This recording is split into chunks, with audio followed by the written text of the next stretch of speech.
Walang araw, malamig, masarap mag-trail. Morning! Ayan, sama ko si Jeff at si Doc J. Mag-off-road kami dito sa Clark.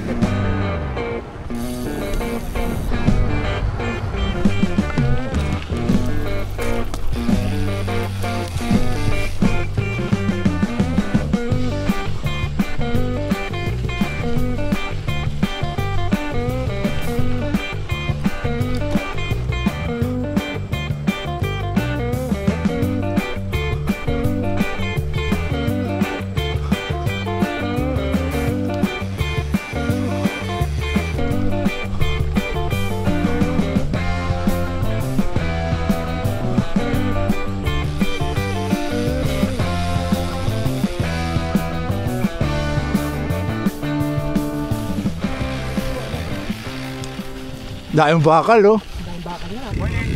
Nabul ka rin ba ng aso dyan? Oo. Lang yan. Ayun, ayun. Wala yung kasama niya, dalawa sila kahapon eh. Kailangan ko lang kahapon yan. Hirap na eh. Ano sila? Tatlo eh. Check eh. Eh, dalawa lang sa akin. Kahapon tatlo yan. Dalawa yung sa'yo. Oo. Ay, baba ka na. Wala kang kasama. Oo, wala siyang kasama eh.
Ito, si Chokadra.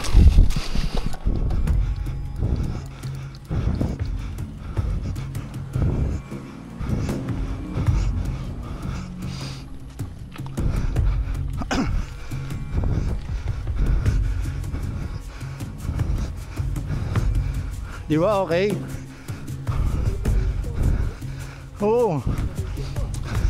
Pag nakita ni Tanton to,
sarap din, di ba?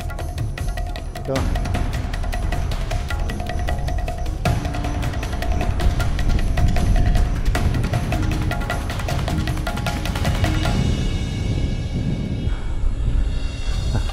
May maano na lang eh, mahalaman na lang eh. Dati kita yan eh. Pag binaba mo dyan sa diretso, sir. Wala. Babalik din tayo. Oh, babalik tayo. Ayaw to, naalala ko na, Mahogany Hills.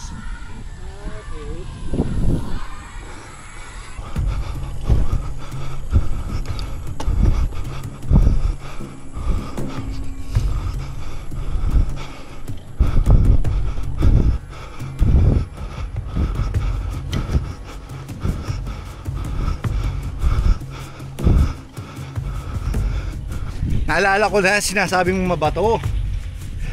Yung sa may ranch nga yun. Ayun nga. Pwede ka tumaan doon eh. Sa baba yun, sa baba. Kabila. Meron. Meron. Sa gilid. Lalakarin natin. Ingat lang ha, bangin yung kanan.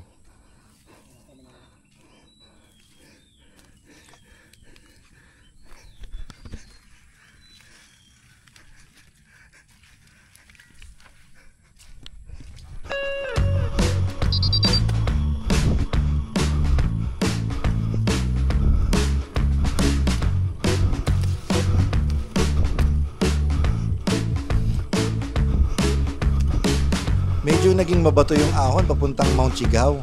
Naalala ko nung inaahon namin ito, smooth dirt lang naman siya at hindi ganong ka-technical. Siguro gawa ng palagi ang pag-ulan ng mga nakaraan, nakalabas yung mga bato sa daanan.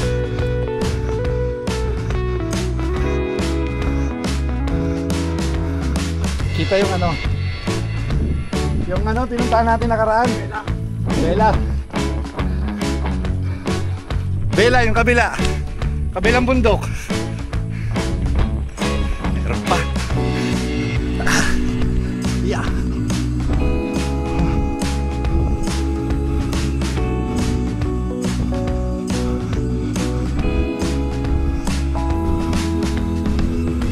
Tapos na lahat pawis ko.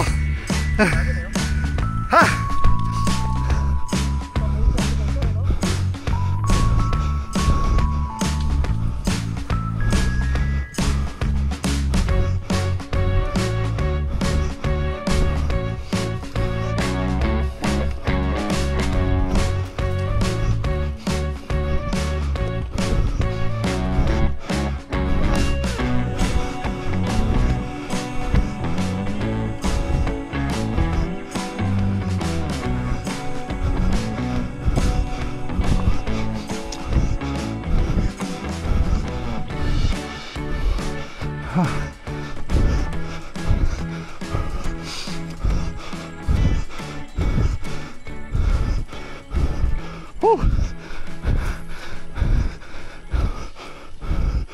Okay guys, dito na kami dun sa malapit sa Mount Chigao. Bali ito nung araw pinapanik namin to. Kaso sira yung daan, marats, tapos sobrang putik. Hindi natin alam kung okay yung kondisyon, pero matarik tong ahon na to. Andun pa yung bike park dati, may bike park yan sa Mount Chigao. Dati private to. Private to dati. May bako dyan dati. Yan. Hindi natin alam bakit bukas na siya. Kaya anong pangalan mo? Sama kita sa vlog. Boracay. Boracay yung pangalan mo? Ba, ayos. Ang ganda ng pangalan. Hindi talaga ako tubong taga Pampanga. Okay, invite namin doon, kuya. Iwan namin doon. Okay. Si Boracay. So ito yung papuntang resort mo? Oo. Tara, mauna na po kayo dyan. Hindi ba madulas? Para para makapit nga yan. Sige, silipin namin yung mini resort mo ha. Oo, mini resort to. Baka may 1 kilometro lalaka, 1 kilometro. Baka malayo. Walang kilometro to. Baka mabubudol tayo kuya. Binubudol tayo kasi binubudol sa atin. Nabababa ko yung motor dito kaso dahil nga siyempre kakulang rin. Pero may overlooking ka. Overlooking? Oo, wala. Kita yung dyan, di ba? Yung tawag dyan, Bela. Kasi yung sigaw, Tama. Oo. Tama.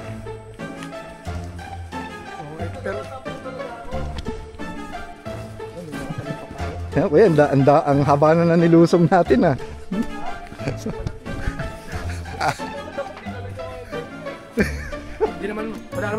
Hindi naman kukuhanin to, wala kami sasakyan pa uwi. Hindi makakala yun.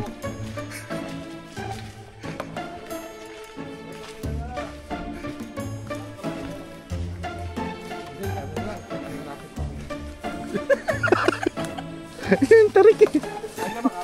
Nadudulas na ako.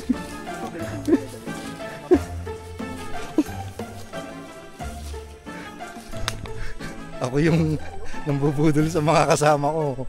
Nabudol kami nung taga rito. Yan pa, nagkamali ka dito. Diretso ka dyan. Bangin na.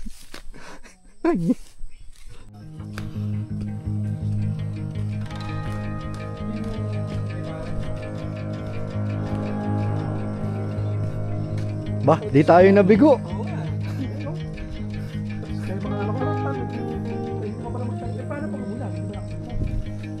Para ka nasa Bagyo dito pagka laging gabi malakas yung hamog. Di, pero pag malakas ang ulan, di kayo lumilikas. Di kayo natatakot na umuwi yung landslide, mag-landslide. Hindi, wala naman landslide. Kung titignan mo naman yung background ng lupa, alanganin sa landslide yan, di ba? Hindi, doon. Bakit kasi maraming Hindi, malayo yun. maraming halaman no? Patag yan eh. Ayun no, ayun na yung Bela. Ayun no. Pagka papakuha pag... Buwaba ka na dyan pag ano. Oo, sir. Dito kami sa kabila ng Bella Montana. Ano to? Ayun yung Bella oh. Anong lugar to? Ano pa pangalan nito? Ito? De Veras Farm po. De Vera. I-install nun. Mahal pa kasi ang battery ng solar eh. Pero ako yung magagawa. Ganda rin pala ng Bella pag malayo. Kasi yung yung damo no? Maayos naman yung damo nila doon no? May titulo ba yung mga ganyan? Wala. Ano yan eh? Hindi na ano. Thank you. Okay, let's go. Ingat. Ito na. Ahon ng size 43 ang giring. 43 ang giring ngayong ahon. Smile. Sulit na rin, akala ko. Madali papanik eh. Kaya nga. So nakabalik na tayo dito sa intersection sa dulo papuntang Chighaw. Andito pa naman yung mga bike namin. Yung orange na wala.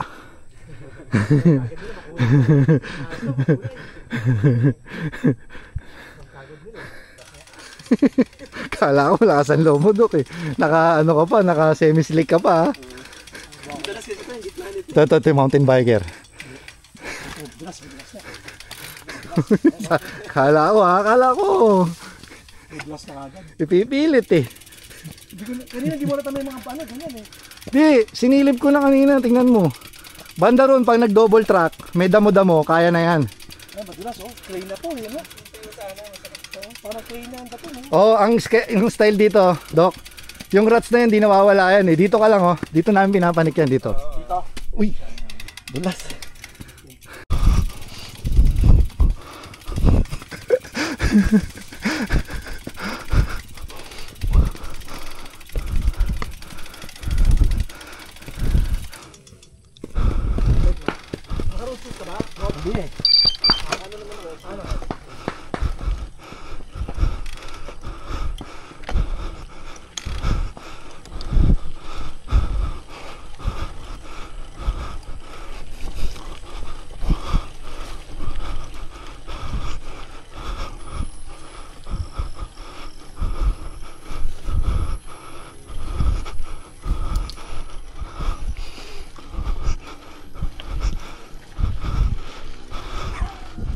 Bakod na.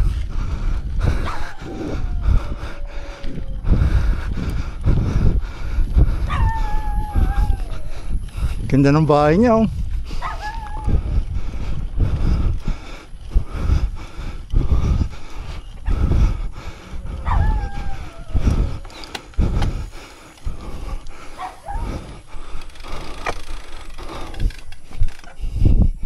Ito yata yung pahingahan dati. Kasi may ano no? Oh yun. Wala na, naiba na eh. Para ito. Nagkaroon na ng mga bahay. Dati. Hindi, doon pa. Yun na Chighaw. Ito wala pa eh. Alam ko dito may papasok na ganyan, may punong solo lang. Hindi ko alam ito o yun.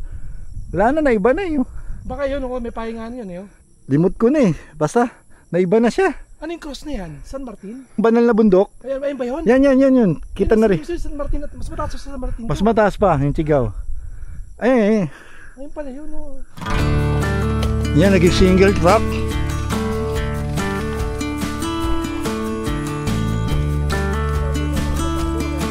Di, tinaniman.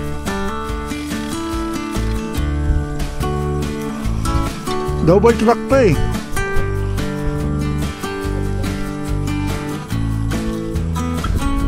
Grabe, ang ganda na. Dumami halaman.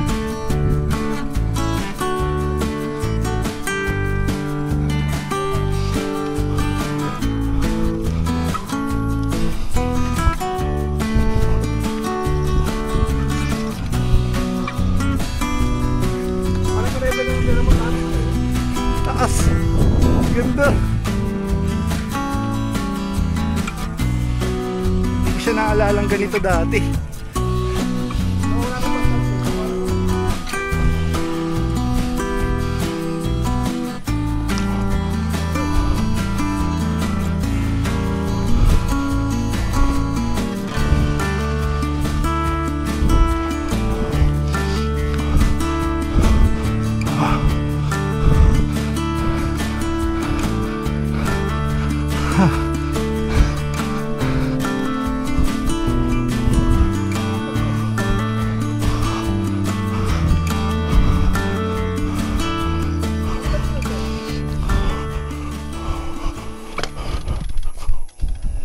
Sa Sigaw na tayo. Ito na yung pinaka bike park dati. Naalala ko yung kubo na yun. Dito tayo. Grabe ang ganda. Grabe ang ganda. Ito yung park dati. Ayun yung mga kubo. Grabe, para sa akin nung nawala yung bike park dito, parang mas gumanda pa eh. Kasi tingnan mo naman, berding-berding ngayon yung paligid. Dati kalbo to. Lupa, oh. Ayun oh, tingnan mo. Grabe yung tanim mo. Ito. Wala yan, hindi ko maalala yan talaga dati. Oh, may pahinga, may kubo, mayroong bike rack na mahaba. Pakita ko sa video ko. Meron pa nga dyan eh, yung parang naka-elevated siya, lalagay mo yung bike mo, tapos lulusong ka, papunta ron, pababa, para may buwelo. Meron yung dati pang downhill. Since napakalaki po talaga ng pinagbago ng lugar, medyo nagdududa pa ako kung yun na nga ba talaga yung Mount Sigaw Bike Park. Kaya ang ginawa namin, dumiretso pa kami ng kaunti para makatiyak lang kami.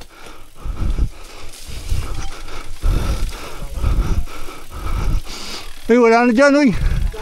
Teka. Dito lang, saka dito lang. Oo, yun na yun. Oo, yun na yun. Iba na to. Baka ito yung padaan pa ikot. Iba na to. Baka mapunta tayo sa ano dyan. Kabangin na pala yan eh. Dire-diretso ako eh. Okay. Pabalik na kami kasi wala na dito. Pinasok lang namin yung double track at single track na trail. Pero palusong na siya. Di namin alam kung saan papunta yon. Naging masukal na oh. Tsaka dati hindi ko alam na nakarating kami rito. Kasi wala kaming nilusong na ganyan eh, yung palusong na patarik sa papuntang Sigaw. Yun na yun. Oo. Naging taniman kasi yung pagkatanda ko talaga sa kanya, ano siya eh, walang tanim tapos may bike park. Yun. So balik na tayo. Ito po ba yung dating bike park? Yung ito na po. Yun. Ganda rin tanim natin, no? Gumanda na po siya. Mas gumanda po kasi dumami tanim. Opo. Okay lang po, masama po kayo sa video. Ano pong pangalan niyo, tay? Magandang araw po. Pag dinire-diretso yung pababa, saan labas? Hindi, diretso pa kami paakit doon. Saan po labas nun? Wala, pabalik din. Natakot kami kasi malalim po yung palusong eh. Parang barko ito. Doon, pataas doon. Hanggang doon sa dulo, Sa may gabi. dito rin ang daan. Opo, tama. Pero ang ganda na po kasi berding-berde na po. Ang ganda. Wala na kaming awayan dyan. Opo, mas maganda po. Kanya-kanya na. Saka nagsipag na sila. Oh, tsaka ito, mapapakinabangan po ng mga taga rito. Pagkinabangan ng bayan, may mabili sila. Para sa akin, mas okay pa yung naging kalagayan ng lugar dito. Kasi, imagine, nawala man yung bike park natin. Pero tingnan mo naman yung naidulot sa mga katutubo na nakatira dito.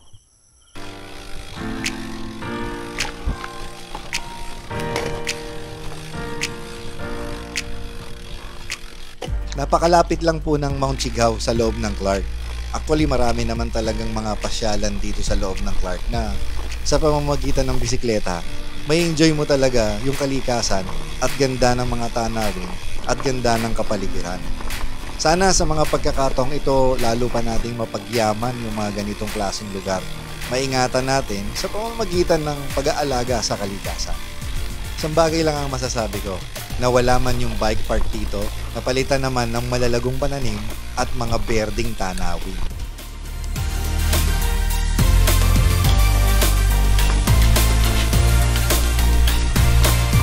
Morning!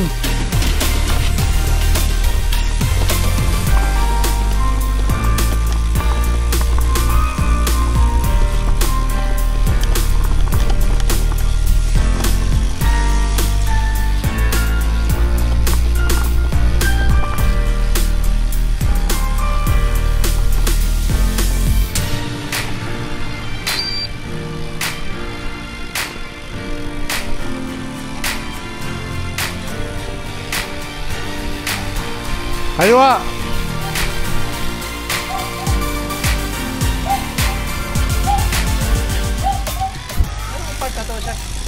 Ano?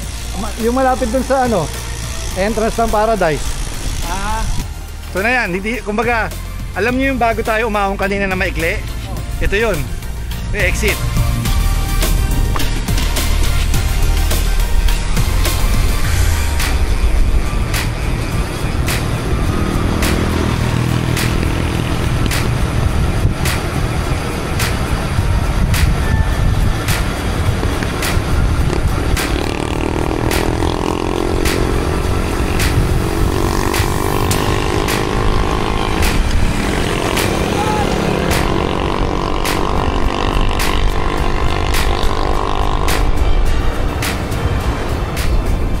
Doc, kamusta yung fit?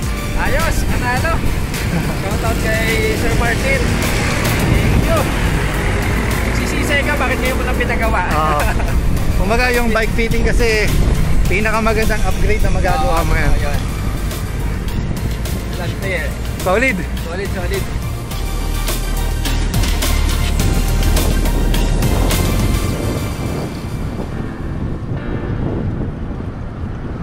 Okay, ito yung masarap sa lahat after ng ride. Almusal.